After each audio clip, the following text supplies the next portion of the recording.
First of all, I wanted to talk about what are we going to be talking about today, and obviously opportunity zones. And some of you, when we asked you to register, we asked you, did you know anything about them? Do you understand them?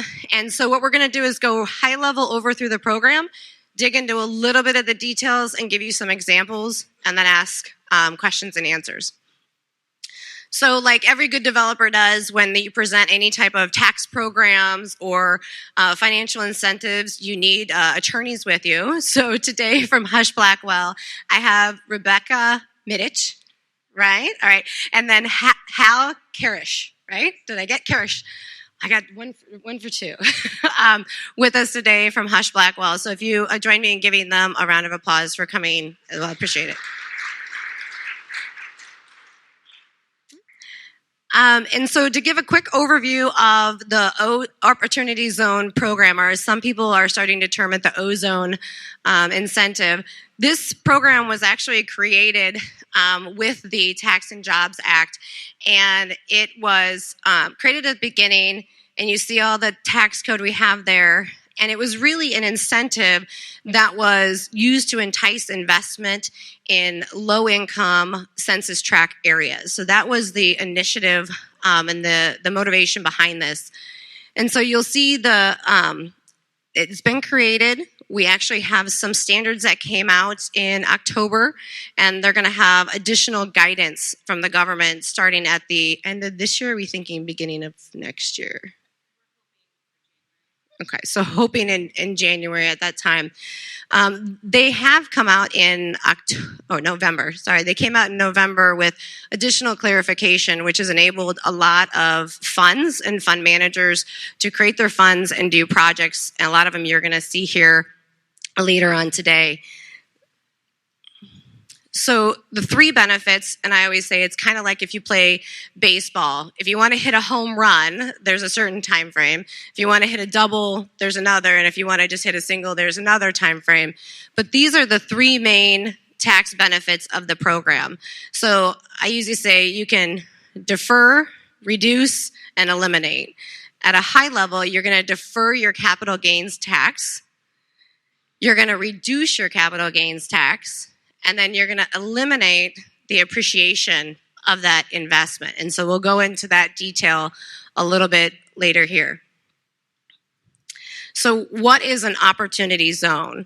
These zones were actually created by the municipalities. So our state, our regional, our local, the EDC, all of them had input into where these zones were located throughout each of the 50 states. So as you see in Illinois here, we have a total of 327 opportunity zones. We have about 1.2 million residents in those zones with about a little under 500,000 jobs. And so as you see, these are going to be some of the metrics that they're going to track how successful this program is by. Peoria is, I want to take a second to really point out that Peoria has multiple opportunity zones. We're actually in an opportunity zone right now.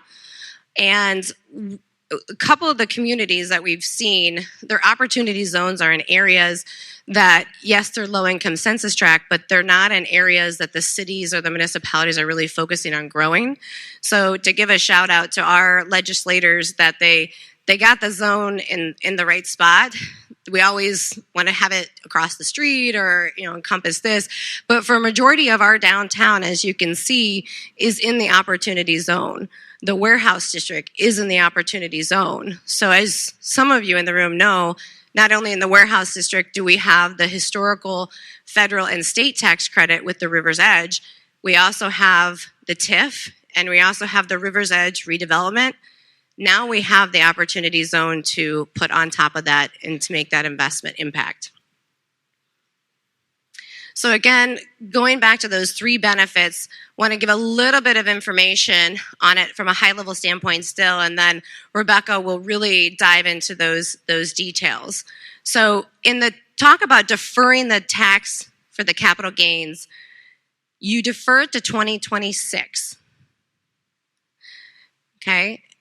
You reduce the capital gains, and again, Rebecca will go into a little bit more detail, but I find the more you hear about this and the more you'll understand it. The qualified investment, if it's held into a qualified opportunity zone fund for 5 years, you get a stepped up basis of 10%. And so we'll look at numbers later, but think about if you have a $100,000 capital gain. Capital gain tax right now is 26%, so you'd be paying $26,000 on that today. The first benefit is you defer that to 2026. If you leave it in the investment for 5 years, you would only be paying of the $100,000, you'd be paying tax on $90,000 versus $100,000. So if capital gains tax stayed the same, you'd be paying 26% on $90,000. Okay? If you held the qualified investment in a qualified investment opportunity or qualified opportunity zone for 7 years, you have a stepped up basis of 15%. So going back to the $100,000 example, as opposed to paying 26% tax on $100,000, you'd be paying it on $85,000. And then the last one, which is eliminate the capital gains. If you had a qualified investment in a qualified opportunity zone fund for 10 years, the appreciation on that investment is capital gains free. So I kind of get the initial wow with the heads. And that was my first, when I was listening to this the first time, I said, okay, one's good, right? You're thinking a 1031, very similar. Two's better. And 3 got me kind of a, whoa, is this really true? And it absolutely is. And so what that means is if you take that $100,000 investment, you put it into a qualified opportunity zone fund investment, then it grows to say $200,000. That gain of $100,000, you do not have to pay any capital gains tax on it. So this is a huge opportunity for us to not only grow our businesses, grow our developments, and grow our wealth as a community, and to enhance our community as well, which is really why we wanted to make sure everybody understands it. So as you see and look around the room, there's different banks, there's different developers, there's different real estate agents. We want everybody to understand this because as a community, if we understand it and we grow, this whole area in the warehouse district, while there's a lot of development, there's probably about $15 to $17 million of development that's currently under construction, and we know that there's about $20 million that's in the pipe. That just escalates that development even further with this additional incentive. So again, when I first started hearing about this program, I kind of called it the wild, wild west of tax incentives because I kept saying it can't be that easy. There's got to be strings. There's got to be strings. I need to see the details. And so I went back and I kind of said, okay, well, it's local. You know, these designations are at a local level. They have a local impact. It's flexible. If any of you guys have looked at new market tax credits or historical tax credits, the structures are very complicated. You have to hire additional legal, you have to hire attorneys, and the fees start to add up. This is a very simple program that small investors can take advantage of, as well as large investors. And it also provides this new investor class, this new opportunity. So you'll hear, Rebecca will talk about the different options, and again, that flexibility of how you can invest and what you can invest in. But bringing the new investor class, so if you have, I use the example of the young professional at CAT that has stock that wants to get into real estate, they can now sell that stock, realize that capital gain, and put that into an investment, whether that's property or business or a qualified entity. And so you see that the potential is really limitless, and it's very straightforward. As you'll see at the end of the presentation today, we'll have some Q&A, and you'll see it's very simple, but we expect it to be more complex. And with that, I'm going to turn it over to Rebecca. Thank you. Thank you, Katie, and the Kim Group. We are very happy to be here today. Hal and I drove down from Milwaukee, where we both practice. Katie and I met in Dallas. So this truly is a national program. And we had a nice meeting in our Chicago office last week, too, to talk more about Katie's projects. So my background is in real estate development, specifically in tax advantage real estate development finance. So a lot of the work that I do and Hal does is new markets tax credits, low-income housing tax credits, development that use governmental incentives in order to make the capital stack work. So that being the field in which we practice, when opportunity zones were passed with the 2017 tax reform, they automatically caught our attention and we dove in.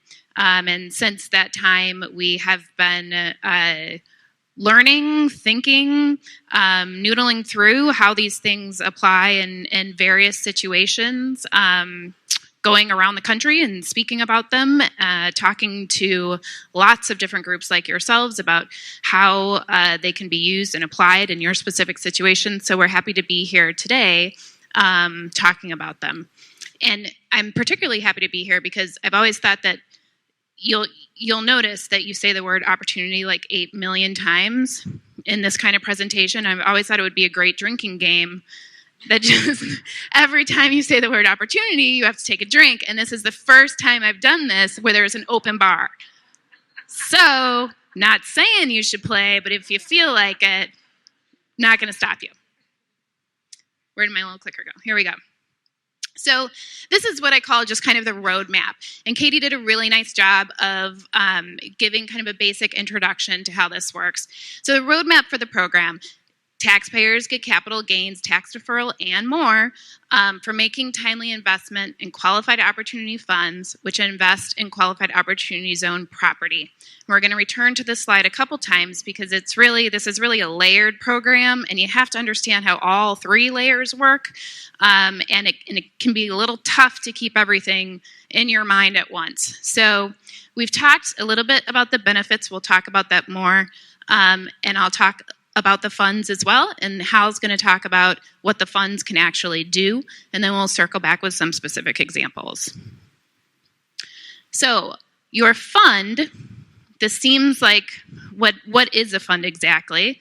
A fund is really just an entity that is organized for the purpose of being a fund and investing in qualified opportunity zone property. So what this really means is that it's a partnership, it's a corporation, it's an LLC that's taxed as either a partnership or a corporation. So you can create your very own opportunity zone fund by creating an entity, which takes about 30 seconds to do, and having an operating agreement, and bada bing, bada boom, you have a fund. You certify it, and this is a way this program is really distinct from other tax incentive programs. You certify it by completing a form and by submitting that form to the IRS with your tax return. So these are self-certified funds. That means that you do not have to, it's not a competitive process, there's not a limited number of certifications that can be provided. All you have to do is create your entity and certify your fund. So there's going to be a couple types of funds. So I'm talking here about you, assuming that you are perhaps an investor who wants to invest in a real estate development project. You may also find that developers, if you are a developer, you can create a fund and have investors invest in that fund. We will also find, and this is really a big driver, that there is a huge, giant fund management community, whether it's real estate or private equity funds, that are raising $500 million opportunity zone funds, that they will just be looking for investors. They'll be blind funds looking for investors. And those fund managers will invest those dollars into multitudes of various projects. For various reasons that we may or may not get a chance to touch on today, those giant blind funds are still waiting for the most part, for another round of guidance from the IRS to really get comfortable with how this program is going to work with large blind funds, with multiple assets. But what we can do now, we know, is project-specific funds. So we can do funds where we know what that fund is going to invest in. And it could be that fund is going to invest in 3 different projects. It could be just one project. But we feel comfortable advising clients that you can do this now if it's project-specific. There is a penalty if you create a fund, but it is not actually a qualified opportunity zone fund. So every 90 days, there is an asset test, 180 days, there's an asset test, and 90% of the fund's assets have to be qualified opportunity zone property. And we'll talk about what that actually means, but the importance of this 90-day or 180-day test is that, you have this every 6 months. You need to make sure that when the investor invests into the fund, that the fund has actually put its investment into qualified property. So that makes it a little tricky. This is one of the reasons that having large funds where investors are putting funds in all the time is tricky, because that fund manager has to make sure that those are getting in. Yeah, did you have a question?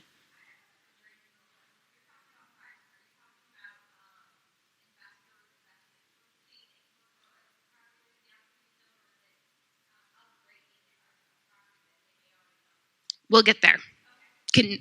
I can answer it for you, but I'd rather wait if you don't mind. So there's this 90% asset test, and there's a penalty if you don't hit it. It's basically 5% of the amount of your shortfall on a monthly basis. So and you need to essentially report that to the IRS that you have. Every 180 days, you'll certify to the IRS that you've passed this test. All right, so that's the basic structure of funds. We're going to run through the benefits again real quick, and then we'll head to what the funds can actually do. So this is a lot of what Katie touched on. The deferral. So first, your deferral. As Katie mentioned, the first benefit, this would be first base, is you sell the asset that creates the capital gains. Instead of paying taxes on those capital gains, if you invest the amount of that gain into a qualified fund, you do not have to pay taxes at that time. Again, this is something where you will, that we don't have clear instructions from the IRS yet how you'll indicate that you're deferring, but there'll be some indication that you'll make when you file your tax returns that you're deferring your capital gains that you would otherwise have to pay because you have invested the amount of those gains into a qualified opportunity zone fund. So that deferral period runs up to the earlier of the date at which you dispose of your interest in the fund, or December 31st, 2026. So for the most part, these are going to be 10-year investments, at least 10-year investments. So when we think about, and that's because at the 10 years is when you get the ultimate benefit. So for the most part, we can kind of think about investments in opportunity zone funds as investments that are long-term, at least 10 years. So what's going to happen December 31st, 2026 is that there is a taxable event. And when your tax bill comes due that April, you are going to need to pay the taxes on the original investment of your capital gains. So you're going to need to pay the taxes that you deferred. But if your investment has been held in the fund for 5 years, you have that 10% step up in basis. So your tax bill is going to be 90% of what it would have been otherwise. If you hold it for an additional 2 years, so a total of 7 years, your tax bill is going to be 85% of what it would have been otherwise. I am assuming here that the capital gains rate is going to stay the same. That may not be the case. There's some risk that the capital gains rate could be higher in 2026 than it is now, and then you would lose some of the benefit there. That's definitely a possibility. Another consideration is that when you pay those taxes, because it's a 10-year hold, you're not necessarily going to have the cash to pay those taxes. Typically, when you pay taxes on a gain, you have the cash from the sale to pay those taxes from. In this case, you're not necessarily going to have the cash to do that. So there's going to be some planning so that you actually have enough to pay the tax bill when it comes due. So down here, that the amount of capital gain tax recognized is the lesser of the gain deferred or the fair market value of the investment, less the basis. So what that means is if the value of your investment decreases, if there's a significant loss, the taxes that you pay will be the fair market value if it's less than your original investment, minus, if it's a 7-year hold, 15%. Hopefully you're all hanging in there with me. Okay, so here we go. We're contemplating a sale in 2018, an investment. The investment has to be made within 180 days of the sale. That's a really important number, somewhat similar to 1031s if you exist in that world. So 180 days of the sale. In this case, the investors held it for 5 years. So then we see that basis increase 10% of the deferred gain. And then we're going to hold it for another 2 years. And then we get that 15%. And now we're holding it for 10 years. And then what happens at the end of 10 years is that the basis is equal to the fair market value, which means that any appreciation is tax-free. So when you sell it after 10 years, your appreciation is tax-free. You don't need to sell it on the 10-year date if it's not the right time for you to sell your interest in the fund. You can hold it at up to 2047, I believe. Right. All right, so now I'm going to hand it over to Hal to talk about what you can do with your fund. Good afternoon, everybody. Thank you again for having us. I just want to go back and mention one thing. The 180 days, I want you to be careful. It's not 6 months. It is really 180 days, so you have to count carefully.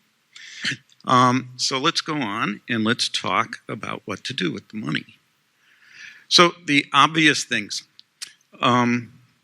This is the slide we usually end with, but the obvious things are commercial real estate and development, renovation in an opportunity zone, opening a new business in an opportunity zone, expanding an existing business, and a large expansion of another business that's already operating. All of these are the kind of low-hanging fruit that we expect to be found and utilized quite a bit. With the deferral only coming, or no, let me rephrase that. With the gain recognition that occurs on December 31, 2026, that's the end of the deferral period. And taxes are due then in 2027 because you recognized the original gain on December 31, 2026.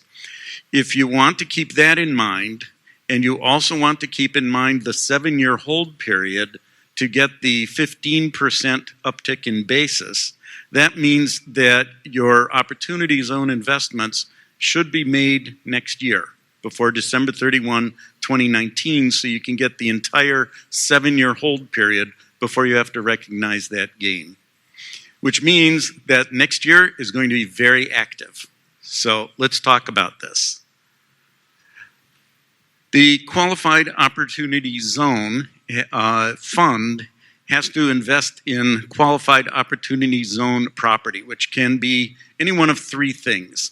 Now, the 2 on the left and the right are investing in a business, investing either in stock in a business or investing in a partnership interest in a business.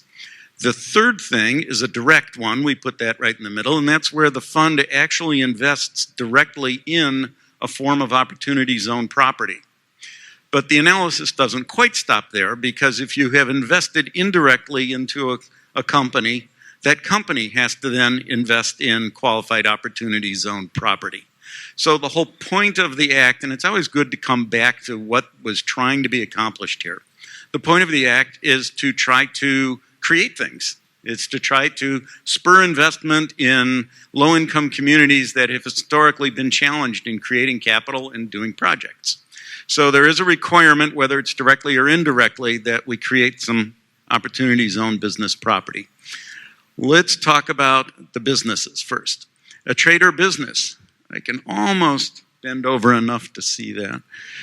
A trade or business in which substantially all, we love that term, it appears several times in these definitions.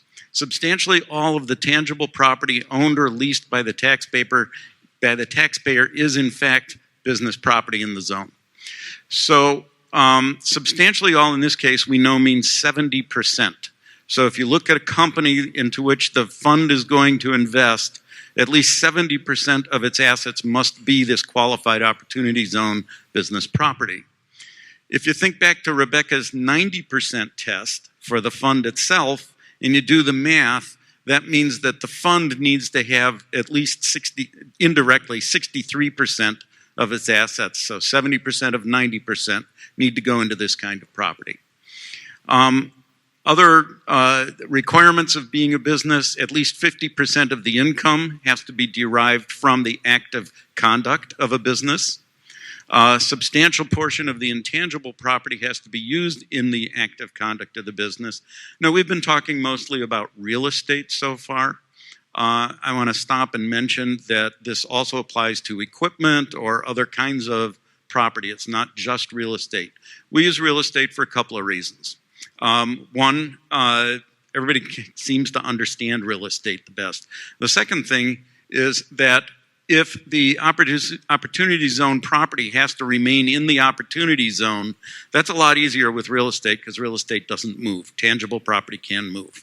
So for those reasons, we think it favors real estate. We do not think that, however, that is the only application, and that as we go through the program, we're going to find it used more and more and more for the indirect method. Next test is the 5%, what we call the NQFP, non-qualified financial properties. Congress doesn't want us investing in companies that just have financial assets. So they want you to invest in things that create tangible property. And so the test is 5%. Now, you put this in the context of a construction project. You're trying to create opportunity zone business property that's new construction from the ground up. You have equity, you have some grants maybe, you have an upfront TIF loan. You know, there may be a number of sources going into this, and you're sitting on cash. So the service came out with regulations, and we need more guidance still on how much is reasonable working capital that does not count towards that 5% test. But the test is there, it's just another hoop that we have to jump through. And then there are a few exclusions. We call them the sin businesses. You can see the list up there. And this is a familiar list. If any of you have done bonds, new markets tax credit projects, anything of that nature, it's the same list that we've dealt with for years. So let's talk about qualified opportunity zone business property. And the fund can either invest in this directly, or the business in which the fund invests can invest in this property. So it has to be tangible property. So again, buildings, think printing presses, laundry equipment, large manufacturing equipment, something that has a significant value and will last a long time. These are excellent assets to consider for purchase. They have to be acquired by purchase from an unrelated party after December 31. Well, if you're acquiring them now, that's pretty easy. We're past December 31 of 17. But the unrelated party test is an interesting one. In most places in the Internal Revenue Code, the test is 50%. And in this particular program, it's 20%. What that means is it's functionally saying you can't just use this program to refinance a project that you already own. So we're going to have to structure things carefully, and if you're using a fund in which you're an investor to acquire a property, then we'd have to get your particular interest down to 19.9% so that it would be an unrelated party. During substantially all of the holding period, substantially all, oh gosh, we got to use that twice in one sentence. I love it. Love the tax code. Substantially all of the use has to be in the qualified opportunity zone. As I said, real estate's a great candidate for that. The next one looks like it's two separate tests, but it's actually an either or. The business property, its original use in the zone has to commence with the taxpayer. That's one possibility. So if you are buying some equipment from off-site and moving it into an opportunity zone, that's original use for this taxpayer, the fund, is in the opportunity zone. If the equipment was already here, that test wouldn't work. It also works easily for, again, building buildings or something like that. That's the original use.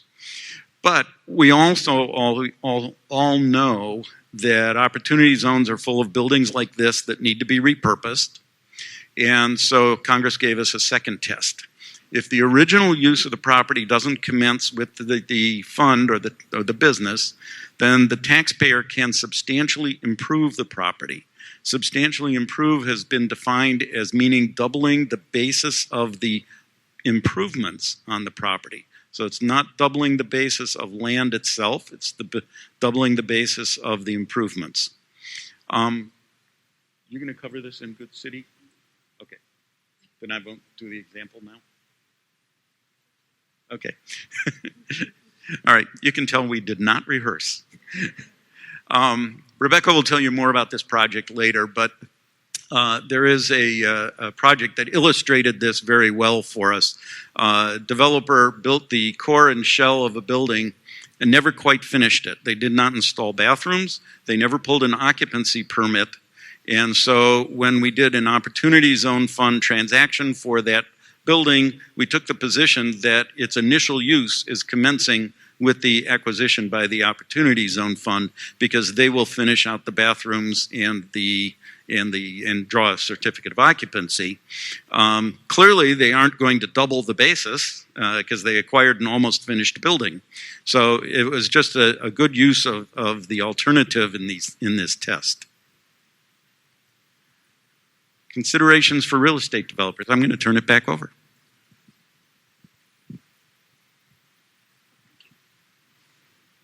Okay, so if you're a real estate developer, some things to be thinking about, or if you're an investor who is thinking about investing in a real estate project, an interesting consideration for investors in these funds is how do you underwrite the fund that you're investing in if it's not your project.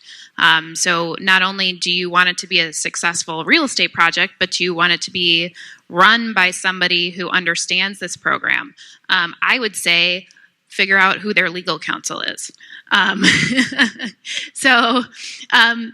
New construction in a zone works well. That is a really easy one because it's easy to meet that substantial improvement requirement. Renovations of existing structures work, but if you're relying on renovation of an existing structure, remember you have to double the basis in it. It was the last round of guidance that came out in October that specified that you only have to double the basis in the building, not in the land and the building. And that was really critical, especially in places like New York City, where even the land value itself would be incredibly high, and that would make it almost impossible for any renovation project in New York City to work as an opportunity zone project. So there's the potential that the original use test that Hal talked about can be applied to vacant structures. This could have a huge potential, and there's some precedent for this in the tax code.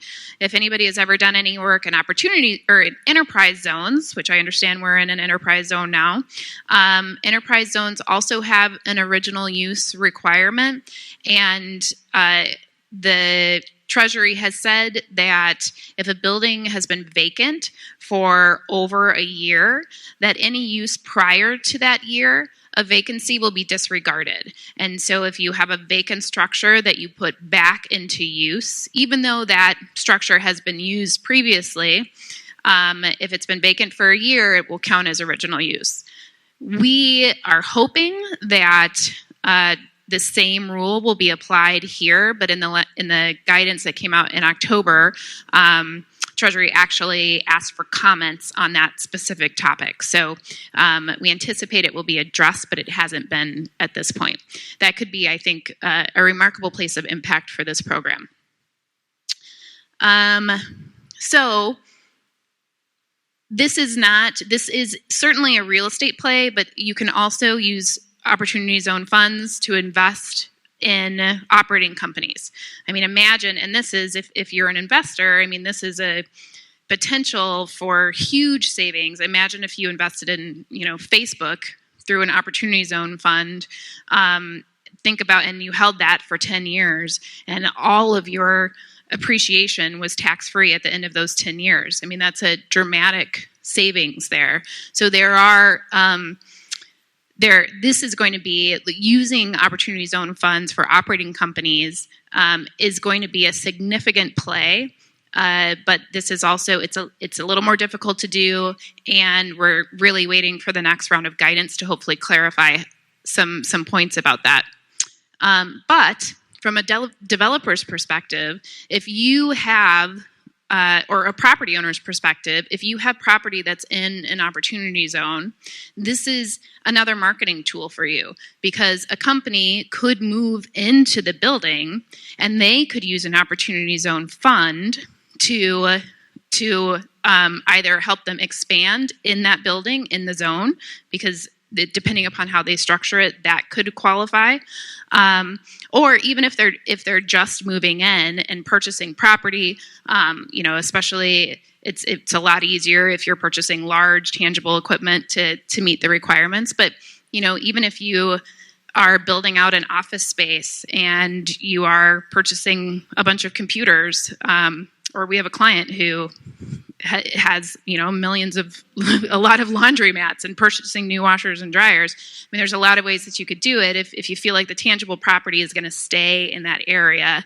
That could really work. So even if you are not going to use a fund to purchase your own property, think about it as a play. If you're looking for tenants to move into spaces, this could be a use for them. And then Opportunity Zone capital can be layered with other financing incentives. This is a great neighborhood for this, because if it's in a TIF district, TIF funds can be used really easily with Opportunity Zone capital. New Markets tax credits could be used with Opportunity Zone capital. Historic tax credits, pretty much anything you can think of, there's a way to structure it so that an Opportunity Zone fund can be used at the same time. So it's a very flexible tool in that regard. There certainly are limitations there's lots of people trying to figure out how New Markets investors can also use capital gains, and the New Markets funds can also be Opportunity Zone funds, and those things are all being noodled out by a lot of people, but there's a simple way to do it too. If it's the sponsor, the project owner can use a fund directly, and then you don't have to worry about all those other complications. So just know that it plays well with others. So, and we've touched on a couple items that it's easy to think, oh, this is a lot like 1031. I've heard Opportunity Zones described as 1031 on steroids. There is no like-kind requirement here. So you can take money out of the stock market, which the number that people who work in this program like to throw around is $6 trillion of wealth held in the stock market that could be pulled out and potentially invested through this program.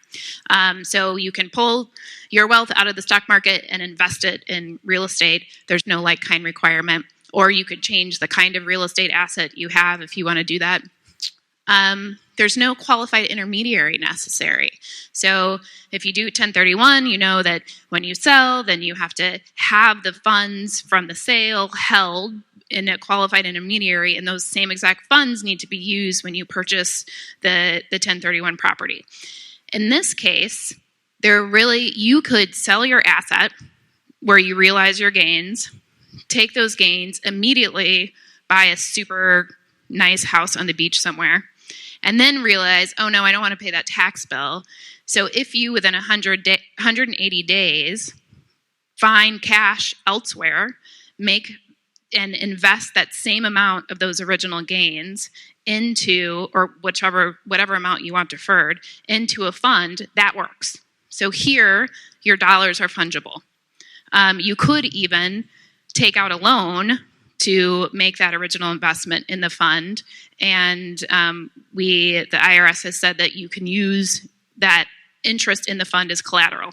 I'm not sure what bank that wouldn't be great collateral for a bank, but for those bankers here, you may want to think about, is there a play for you in 2027 when all of these people are going to need to pay those tax bills? Are people going to want to borrow? And use their interest in the fund as collateral in 2027, which is probably a lot more attractive at that point for a bank, because hopefully the value of that fund has increased. You'll certainly know if it's increased. So the value of that interest will have increased, and then there's only 3 more years before it becomes liquid. No initial property identification necessary. So you don't have to file anything within 45 days that identifies your property. There's benefits to taxpayer in addition to deferral, which we've discussed. One downside here is there's no continuous deferral for opportunity zones. So lots of people ask, hey, once I pay that tax bill, or once I dispose of the asset in the fund, can I roll that into a 1031 property? No. So here, you're going to pay the taxes in 2027 when that tax bill comes due, whereas in a 1031, you could continue to roll it on for ad nauseum unless our tax code changes. And then, potential cash flow issue when our taxes are due.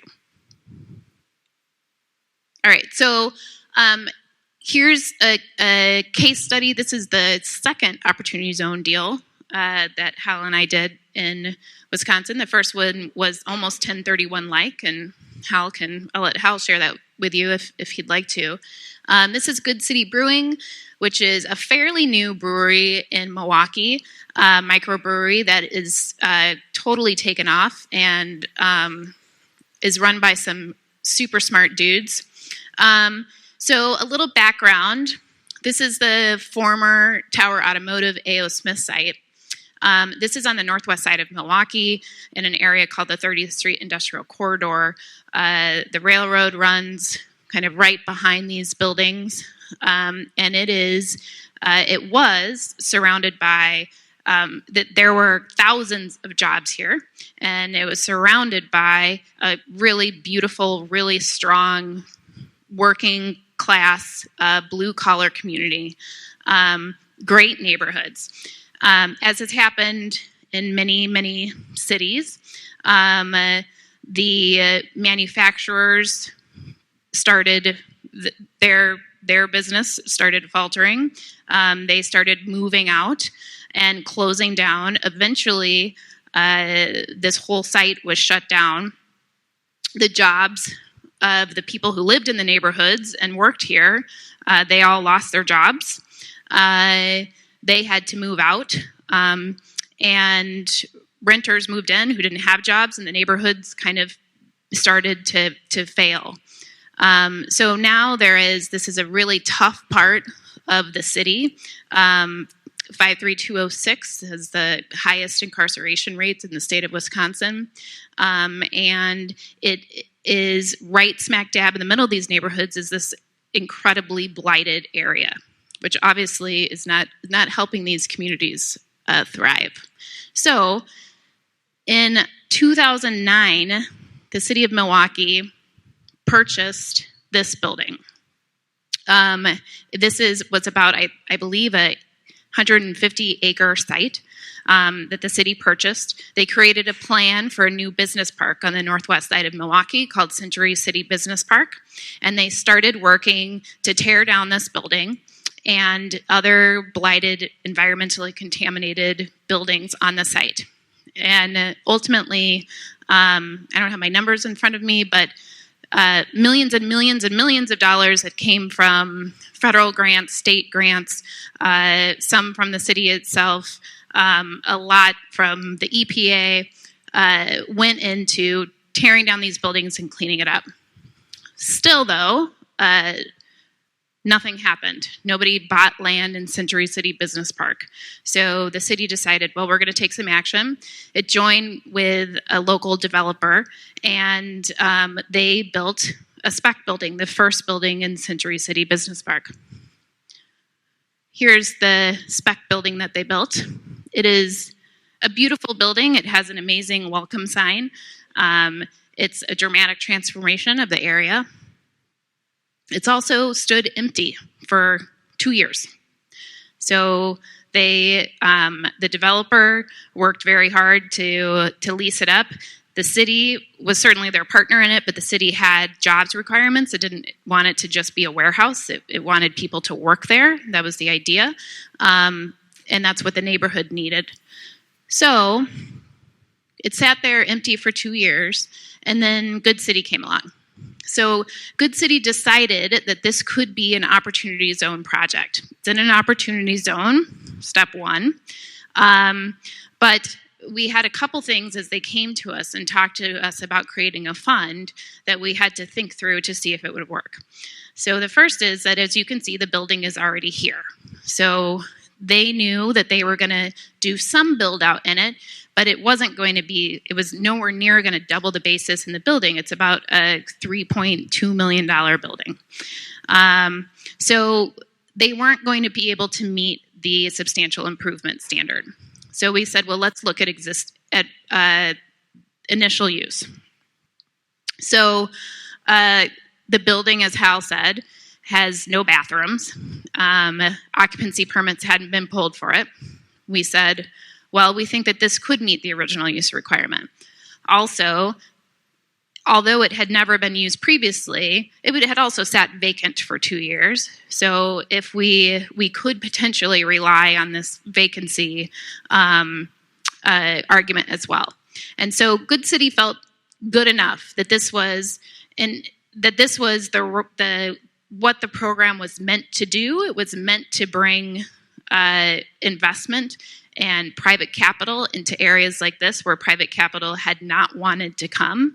And they're also pretty risk tolerant. So understanding that this program is still nascent and growing and potentially the regs could change and this might not work, they said, let's go for it.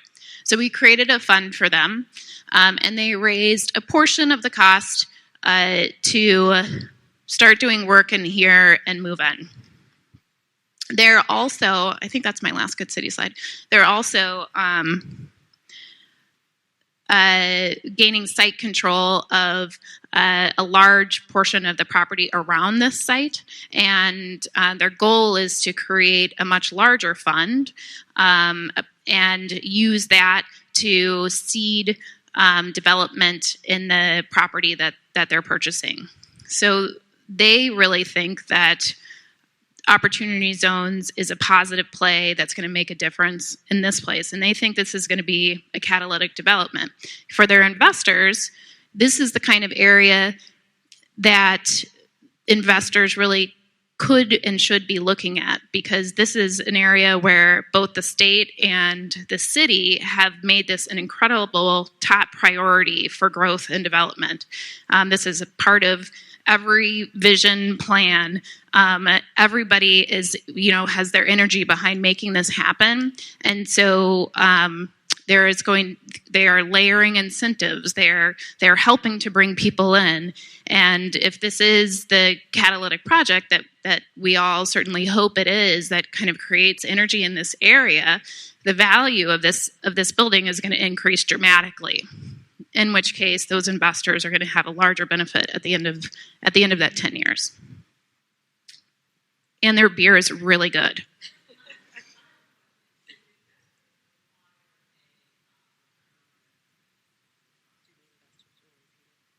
Do the investors require? So they did a friends and family raise for this, so they knew the majority of their investors. And did they promise a return? They certainly anticipated one, but They do anticipate a return. They did not promise a return. I don't know that we would actually advise a client to promise a return. I hope not. But yes, investors generally are going to expect to be looking for the normal kinds of returns that they would get. They, as a program, as a sponsor of a fund, you might want to tamp down that enthusiasm a little bit because you are still investing in areas that are challenged. So I think the investment gains might not be quite as much. That's why we have to incentivize them with the tax benefits. But yes, they will be looking for some current period income flow out of the investment. And I would also add to that some funds are being structured to reduce any annual return so that the value stays in the fund, so that at the end of the 10 years, when the investor disposes of the asset in the fund, that value is that gain is tax free. So if it's coming out of the fund every year, you're taxed on that. That'll be income to you. But if it's held in the fund and it increases the value of the fund, then at the end of that 10 years, you could pull that same money out tax free. Yes, we're going to fight over the microphone. It's not a fight. It's not a fight over the microphone. No, there was one other item on the Good City example that at least was interesting for the lawyers, but I'll share it with you. If you'll recall, I said that certain kinds of businesses that engage in those sin businesses are not qualified opportunity zone businesses. And one of those, the last one on the chart, was a business in which the primary purpose is the sale of alcohol for off-site consumption. And so if you're like us, you're going to pause and you're going to go, wait a minute, what does Good City Brewing do? They sell beer for off-site consumption. So we did some research, we thought about it, and we came up to the conclusion that if you are a brewery, your main purpose is not the sale for off-site consumption. Your main purpose is manufacturing. You're just manufacturing beer. So there are twists and turns in all of these, and that's why working with good counsel can help you get through and get programs done. Yeah, and to that point, I know Rebecca said that we were up in Chicago on last Tuesday, and it was I pretty much went through every one of my client examples. Well, can we do this? Can we do this? Can we do this? And, as Hal said, having a good counsel that knows to make sure where you can play within these lines is definitely key. So on that note, I would say definitely thank you, because I know I was picking Rebecca's brain even like a couple days ago, sending her emails. What about this? What about that example? And a couple more examples that we want to give you, and then we'll open it up for QA. And I know Brian Ray had to step out for a holiday party, but Brian Ray with PNC, most of you guys know Brian, shared this because, when I was in Dallas, I found that there's some early adopters to this program. So PNC has already raised and dispersed $250 million of qualified opportunity zone funds. And this is one of the projects that he could share with me in Sheboygan, Wisconsin, and I always want to say Michigan, but it's Wisconsin, at the 7th and Penn Apartments, and it's right in the downtown, again, in a low-income census tract, and the community, needless to say, is very excited about this housing project that's going to come, and it's going to be give significant advantage not only to the community, to the investors, but provide market rate housing into this area that's much needed. So just another example to go. And I know I can't call Brian out because I know, like I said, I know he left, but I believe PNC is looking to be doing another raise. He can't confirm that, but I think you're going to see, as Hal mentioned, this next year is going to be very, very active in this space. And again, this is a reason why we wanted to make sure you're educated on the benefits and how to use this. So we always go through examples in my office, and if you've been to my office, you know we have whiteboards in almost every single room, because when we get a thought, we got to jot it down, and I see people smiling like, yeah, we know you've whiteboarded with us, Katie. So Charlie, I don't know who Charlie may be, but Charlie sells a $10 million property, and he realizes a gain of $5 million. And I just put for ease of purposes, he sells it on New Year's Day, 2019, and he's evaluating his options. So at a high level assumption of this deal, $5 million right now, the long-term capital gains, the 26%. And we just looked at this as in comparison with an opportunity, a qualified opportunity zone fund against a regular investment that would be giving you a 7% return, just to show you the benefit between the two ways to invest the money. So going in your traditional investment, in 2019, you have that $5 million capital gains. And as legal counsel has said multiple times, assuming the tax rate stays the same at the 26%, you would be paying immediately a tax of $1.3 million. So then you'd have an after-tax gain of 3.7. And I wanted to pause. We did print out this example for you guys in your folder. So I know some of you already see you following along at that. And just so you to take it out if you wanted to look at the math. So then you have 3.7 to invest and into a new investment. And say you put it in a traditional portfolio that's giving you that 7%. In 2026, it would be worth roughly $5.9 million. And then in 2029, and again, that's that 10-year term that we're talking about. So we got the 5, 7, and 10. That net investment would be worth 7.27. And then the taxes, again, the taxes on the gain of that would be paid. And after tax, you'd have roughly 6.3. So the total taxes that you would have paid since 2019 would be roughly 2.19, and you'd have a net ending investment of roughly 6.37. If you invested it in a qualified opportunity zone fund investment, you would be able to take the full $5,000 and invest it into a qualified opportunity zone fund investment, and you'd have your the value of the $5 million in 2026, and now I can't see all the way over. I think it's 8. Is that right? Done it a couple of times. $8 million there in 2026.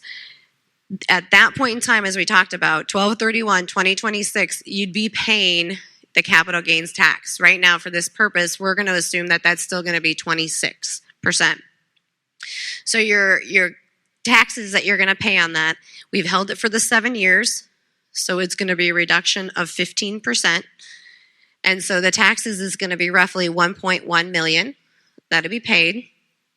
And then taking it out the full 10 years of the 2026, it's about a 9.8? I'm going off memory there, $9.8 million of the net investment.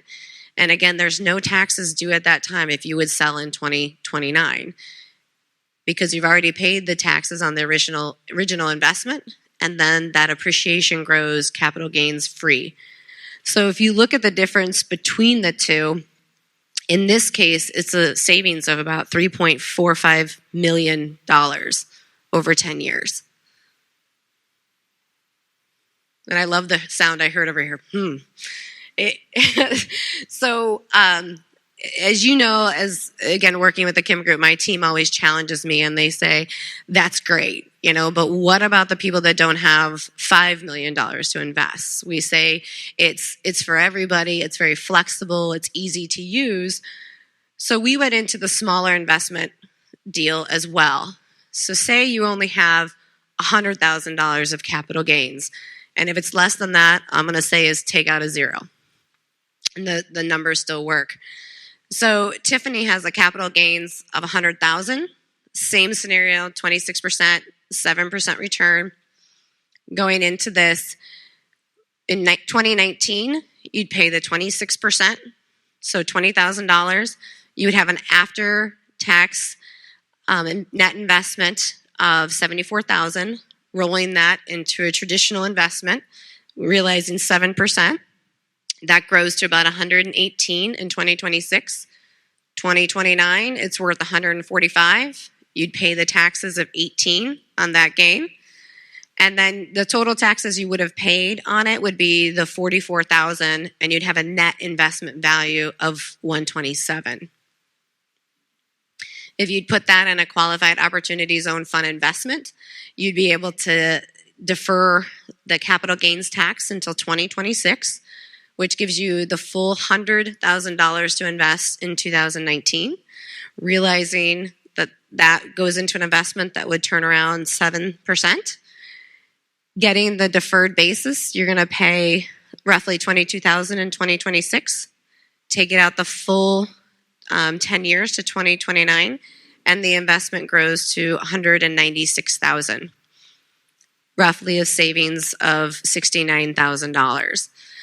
So the way you go in and invest in the projects and the properties and the businesses is very key, no matter how much money you're putting into the deal. And what I really stress, and those of you who have either invested with us or are interested in investing with us, you know that we are really passionate about building that next generation of investors and teaching them how to invest. And this is a key opportunity to get them involved in investing and building our community. So, as some of you know, when I looked at this, and like I said, I was talking with Rebecca. I think I probably got you on almost every break in Dallas, asking her questions. We have set up our own Opportunity Zone Fund. So, Opportunity Peoria is a qualified Opportunity Zone Fund, and our first round of funding that we're looking to raise is between $3 to $5 million. And you can see some of the projects that we're looking to invest in. One of the projects is the block, which again, you're sitting in the block right now. And the other one is a project I realized as I typed this, I'm like, we haven't technically announced this, so this is the benefit of coming to our sessions. You get to know information that's not out on the street yet. Is 1111 Main. We're looking to do a multifamily development right by and near the hospitals. And then Keller Station, which is the former IDOT headquarters.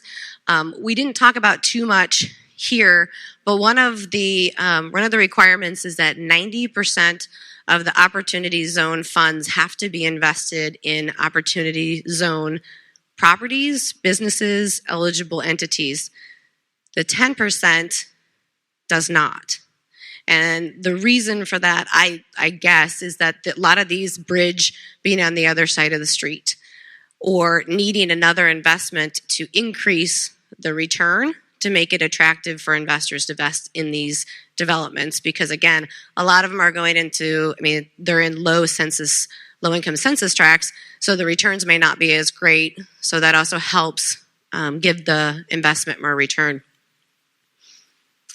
And then within the block, we have Building 1, which as you guys walk out and you turn to the right, that is our next phase of development. And we have a couple of businesses that are going to be locating within the Building 1 of the block. And they are looking for investors. They're looking for the opportunity to take advantage of the Opportunity Zone. And if you have any interest in those or investing in our Opportunity Peoria, please see me. And then one of the things that we wanted to have a little fun, to kind of have a little Ozfest of random questions now that we've filled your brain with all this information. We're going to open it up for QA. And I also want to say no question is out of bounds, especially we put a lot in front of you right now. So go ahead.